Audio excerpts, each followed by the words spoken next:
নমস্কার, নইলে কিন্তু বাড়ি। সকালবেলায় ঘুম ভেঙেছে, মা বলল, শোনো, বাসি মুখে 100 থেকে 1 অবধি গোনো, 9টা নাগাদ খেলতে যাব। বাবা ডাকলো, বুবাই, আবু ধাবির রাজধানী কি? মাস্কাট না দুবাই। স্কুলে গেছি, ইংরেজি স্যার হেকে বললেন, ইউ ক্যালিডোস্কোপ লিখতে গেলে কে লাগে না কিউ?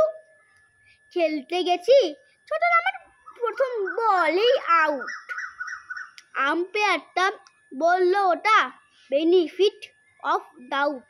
সন্ধেবেলায় সে কি লড়াই, গদ্যে এবং পদ্যে, এবং কপাল লস্যেদি ও হয় না। মাঝে মধ্যে এত জনের সঙ্গে আমি একলা লড়তে পারি। ও দাদু ভাই, বিচার করো, নইলে কিন্তু আরি। নমস্কার।